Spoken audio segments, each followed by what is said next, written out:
Welcome to our YouTube channel RP Ganit Solution. If you like my videos, please subscribe and share.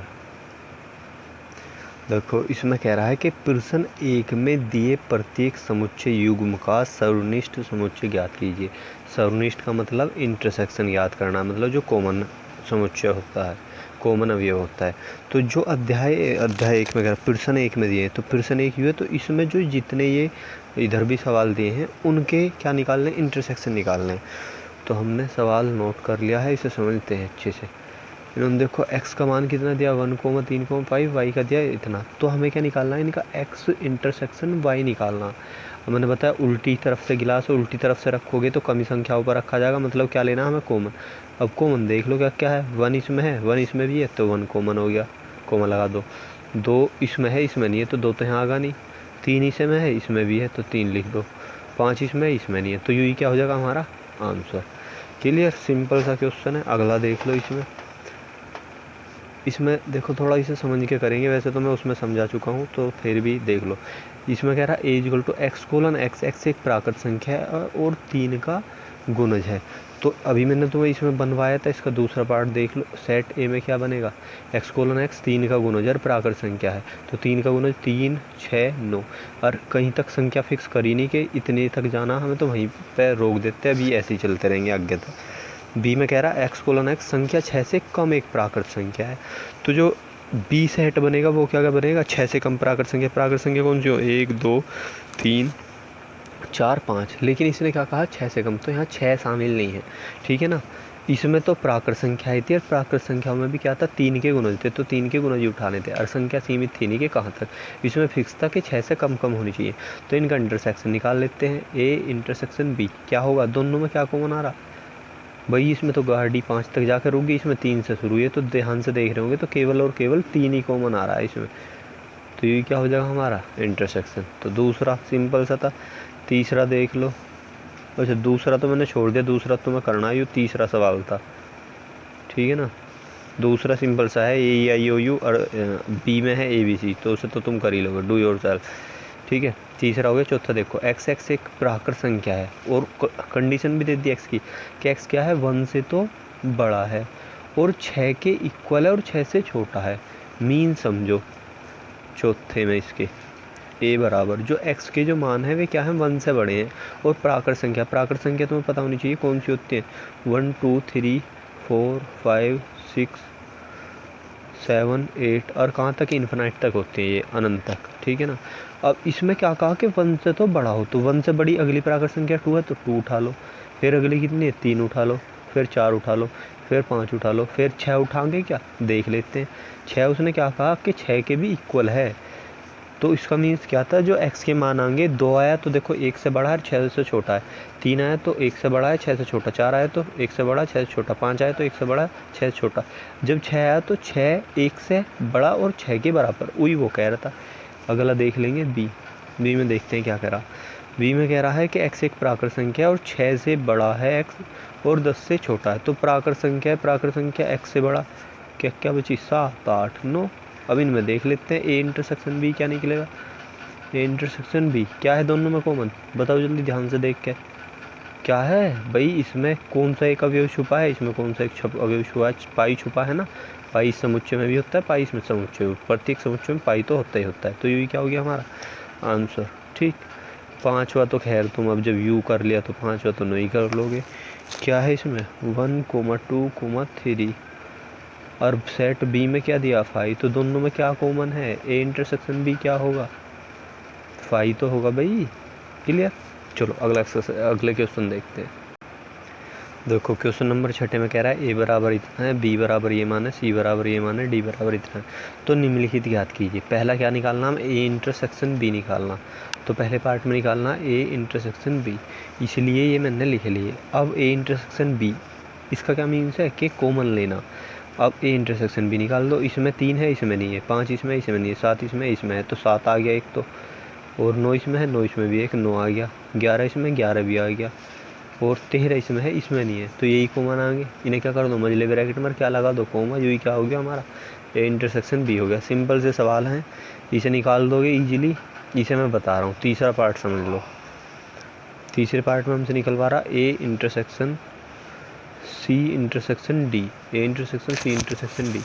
दो तरीके हैं, या तो direct निकाल दो। पहले देखो डायरेक्ट समझते हैं, ए यूरा सी यूरा डी यूरा। तो डायरेक्ट समझो पहले अच्छे से। ए सी डी में क्या निकालना, कॉमन, जो वो इन तीनों में कॉमन हो उसे उठा के लिख दो, वही हमारा आंसर हो जाएगा। 3 इसमें है, इसमें नहीं है, 3 तो छोड़ दो। 5 इसमें, इसमें नहीं है, छोड़ दो। 7 इसमें, इसमें नहीं है। 9 इसमें, 9 इसमें नहीं है। 11 इसमें है, 11 इसमें भी है। तो इंटरसेक्शन होने के लिए 11 इसमें भी होना चाहिए, तो 11 तो नहीं है, तो 11 भी छोड़ दो। फिर क्या बचा, 13 इसमें है, इसमें नहीं है, लेकिन 13 इसमें भी नहीं है। तो इसमें से कुछ भी कॉमन नहीं आ रहा। इन तीनों में केवल ध्यान से समझोगे तो क्या कॉमन आ रहा है, केवल 5 आ रहा। ये तो हो गया एक डायरेक्ट करने का तरीका। अब इसे वैसे प्रैक्टिकली समझ लो। ए के मान लिखो यहाँ, ए का मान कितना, 3, 5, 7, 9, 11। ठीक। सी का मान लिखो उठा, कितना, 11, 13, 15। इंटरसेक्शन 11, 13, 15। डी का मान लिख दो, कितना है, 15, 17। यही तो है डी का मान। अब ध्यान से समझिए, पहले या तो इन दोनों को सोल्व कर लो, या पहले इन दोनों को। हम पहले इन दोनों को सोल्व कर रहे हैं। जब भी मुझे इंटरसेक्शन हटाना, तो इन दोनों में क्या करना होगा, कॉमन उठाना होगा। कॉमन क्या है इसमें, क्या है, केवल इसमें 11 और इसमें 11, तो केवल और केवल 11 कॉमन आ रहा है। ठीक। यू इंटरसेक्शन, यू सोल्व हो गया। अब यू वाला इंटरसेक्शन का साइन यहाँ लग गया। कितना लिख देंगे, 15, 17। यू 17 है, कभी कहो 11 दिखाई दे रहा। ठीक है। अब इन दोनों में यू इंटरसेक्शन का साइन तो सोल्व हो गया, यू वाला सोल्व करना। तो अब इन दोनों में क्या कॉमन आ रहा, बताओ मुझे भाई। 11 इसमें, 11 इसमें नहीं है। 15 इसमें, इसमें नहीं है। तो क्या कॉमन आया, 5। तो वहाँ भी यही आंसर। तो ये भी या तो डायरेक्ट कर दियो इन्हें, देखो मेरे अनुसार तो इनमें कुछ भी नहीं, ऐसा कर लो। इसे चलो बता देता हूँ मैं छठे को। इसमें निकलवा रहा हमसे A intersection B union C. यही तो निकलवा रहा, सिंपल सा है। ए इंटरसेक्शन ऐसा कैसे, बी का मान रख दो, या तो बी यूनियन सी निकाल के रख दो, या तो बी और सी की बात कर रहा डायरेक्ट लिख दो। 7 इसमें, 7 इसमें नहीं, तो एक तो 7 आ गया। 9 इसमें, 9 इसमें नहीं है, 9 तो आने ही आना। 11 इसमें है, 11 इसमें भी है, तो 11 भी लिख दो। ठीक। और जी 13 इसमें है, 13 इसमें भी, तो 13 लिख दो। और जी क्या बचा, 15 बचा, तो 15 और लिख दो। ठीक। या तो ऐसे डायरेक्ट कर लो। ए, अब ए का मान कितना था, ए का मान बताओ। ए का मान था 3, 5, 7, 9, 11। और इंटरसेक्शन बी यूनियन सी या तो अलग से निकाल लियो, 7, 9, 11, 13, 15। थोड़ा डायरेक्ट समझा रहा हूँ, इतना तुम्हें समझ में आ जाएगा। अब इन दोनों में क्या लेना, कॉमन। कॉमन क्या है, 3 इसमें है, इसमें नहीं है। 5 इसमें है, इसमें नहीं है। 7 इसमें है, उठा लो। 9 इसमें है, इसमें भी है। 11 इसमें है, इसमें भी है। 13 इसमें, इसमें नहीं है। तो यही क्या हो जाएगा हमारा आंसर। क्लियर। ये तुम इजीली कर लोगे, ये हो जाएगा, ये भी कर लोगे। इसे देख लेते हैं, इन दोनों में से कौन सा एक समझ लो। वैसे तो मेरे अनुसार मुझे तो ये बहुत ही ईजी से दिखाई दे रहे हैं। यदि तुमने बेसिक अच्छे से समझा होगा ना, तो ये बहुत ही ईजी सवाल हैं और कुछ नहीं है।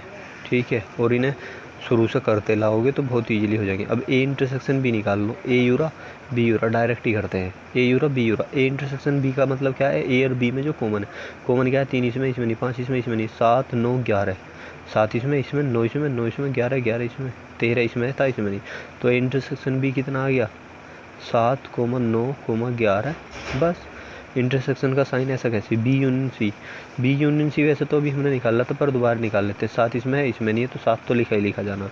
9 इसमें है, इसमें नहीं है, तो 9 भी लिखा ही जाना। ठीक। 11 इसमें है, इसमें भी है, तो एक ही बार लिखा जाएगा। 13 इसमें है, इसमें भी है, तो 13 एक ही बार। 15 इसमें है, इसमें नहीं है, कुछ तो कोई मतलब नहीं, लिखना तो हमें है ही है यूनियन में, क्योंकि सब आ जाते हैं। अब इन दोनों में जो कॉमन है उसे निकाल कर लिख दो, कितना, 7, 9, 11 कॉमन आंसर। सिंपल से है ना, तो तुम कर लोगे। ठीक है। छठा पार्ट हमारा क्लियर हो गया। 7वां पार्ट सोल्व कर लेते हैं। ठीक है। 7वें में देखो, यू कह रहा है ए का मान है x:x। x एक प्राकृत संख्या है। जो 7वां है उसमें ए क्या है, प्राकृत संख्या। प्राकृत संख्या मतलब 1, 2, 3 और कहाँ तक है, इन्फिनाइट तक। ठीक है। एक सेट ही हो गया। बी सेट और देखो, बी सेट में क्या है, x एक समप्राकृत संख्या। जो सेट बी है उसमें क्या है, समप्राकृत संख्या 2, 4, 6। मतलब प्राकृत संख्या तो है लेकिन सम है। ठीक है ना। सी में x एक विषम संख्या है। सेट सी में क्या है, x एक विषम संख्या। विषम क्या होंगी, 1, 3, 5, 7, 9। ठीक है। डी और देख लो, x एक अभाज्य संख्या। अब अभाज्य संख्या कौन कौन सी होती है? सबसे छोटी 2, उसके बाद 3, उसके बाद 5, उसके बाद 7 और डैश डैश डैश। ठीक है, अब कह रहा है ए इंटरसेक्शन बी निकालना। पहला पार्ट इसका 7 का पहला, ए इंटरसेक्शन बी। अब मुझे एक चीज़ बताओ, इन दोनों में क्या कॉमन आएगा? एक 2 कॉमन आ जाएगा, फिर ऐसी 4, फिर 6, फिर 8। तो विषम संख्या तो अलग हो जाएंगी। इन दोनों में क्या कॉमन आता चला जाएगा? सम संख्याएं कॉमन आती चली जाएंगी। भाई 2 इसमें है, यहाँ आगे 4 भी होगा, 6 भी होगा, 8 भी होगा।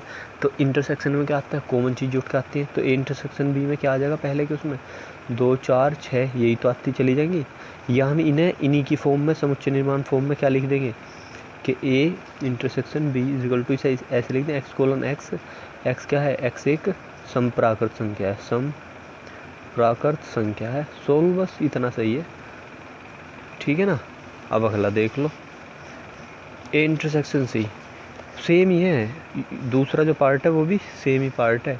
तो मुझे एक चीज़ बताओ, इनका इंटरसेक्शन जब सम संख्या है तो इस प्राकृत संख्या का और विषम संख्या का इंटरसेक्शन क्या आ जाएगा? ए इंटरसेक्शन सी क्या आ जाएगा? विषम संख्या ही तो आ गई भाई। 1 कॉमन आ जाएगा, 3 आ जाएगा, ऐसी 5 आएगा, 7 आएगा, 9 आएगा, 11 आएगा, सम वाली छूट जाएंगी। तो इन्हें डायरेक्ट ऐसे ही लिख दो ना कि x कोलन एक्स, एक्स एक क्या है? विषम प्राकृत संख्या है, विषम प्राकृत संख्या है। देखो मैं थोड़ा फास्ट समझा रहा हो सकता हूँ क्योंकि वीडियो ज़्यादा लंबी ना हो और मुझे पहले से ही थोड़ा फास्ट समझाने की आदत है, तो आप वीडियो को रिवर्स करके दोबारा समझ लेना। क्लियर है यू? विषम संख्या ये प्राकृत संख्या होगी, विषम संख्या होगी। तो इनमें विषम संख्या शामिल है, तो विषम संख्या ही तो कॉमन आ जाएगी। तो पार्ट सेकंड का क्या हो जाएगा? Intersection C X colon X, सारी विषम संख्याएं कॉमन आ जाएंगी। अगला ए इंटरसेक्शन डी। देखो मेरे अनुसार तो ये पार्ट इतने अच्छे से है नहीं करवाने वाले, क्योंकि सिंपल से हैं। अब मुझे एक चीज़ बता दो, इन दोनों में और इन दोनों में क्या कॉमन आएगा? केवल ए इंटरसेक्शन डी निकलवा रहा। बताओ मुझे। देखो पहले नंबर पे तो 2 तो आना ही आना, 2 आ जाएगा, 3 आ जाएगा, 5 आएगा, 7 आएगा, 9 आएगा, 11 आएगा, ऐसी संख्या आती चली जाएंगी। अब इसे थोड़ा लिखना डिफ़िकल्ट है, या तो आंसर ऐसे ही छोड़ दो यदि इस फॉर्म में छोड़ना। ऐसा नहीं कि इस फॉर्म में आंसर छोड़ने से गलत हो जाएगा, या दूसरे रूप में ऐसे लिख दो ए इंटरसेक्शन डी। हमने एक सवाल करा था, उसमें लिखेंगे एक्स कोलन एक्स, एक्स 2 है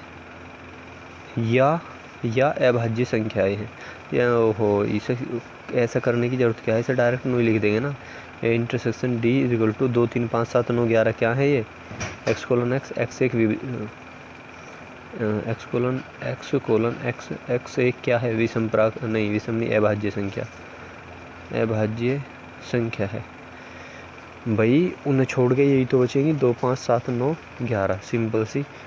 ठीक है, अब इसका बी इंटरसेक्शन सी निकालो, बी इंटरसेक्शन डी।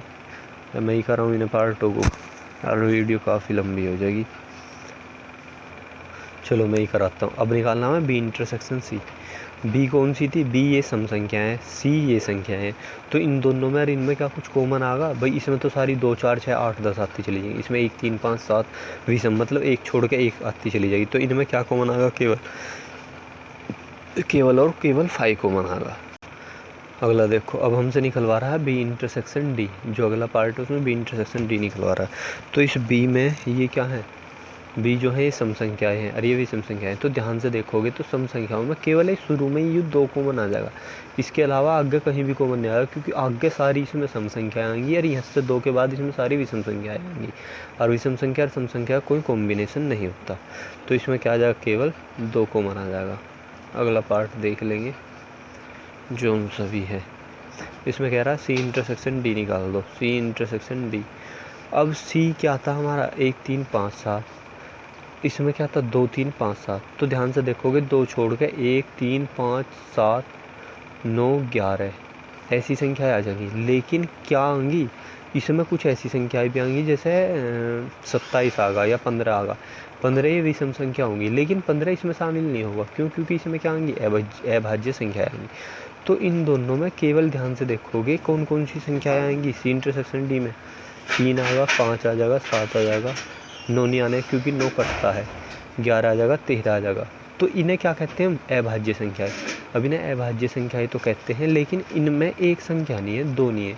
तो यहाँ लिखेंगे, इसे ऐसे फॉर्म में लिख देंगे, समुच्चय निर्माण फॉर्म में, एक्स कोलन एक्स, एक्स एक अभाज्य संख्या है, अभाज्य संख्या है, अभाज्य संख्या तो है, साथ ही साथ क्या है, जो x है, x जो है वो क्या है, 2 से बड़ा है, ठीक है ना। जो x के जो मान है वे 2 से बड़े हैं, जिसमें या x शामिल 2 शामिल नहीं है। क्लियर।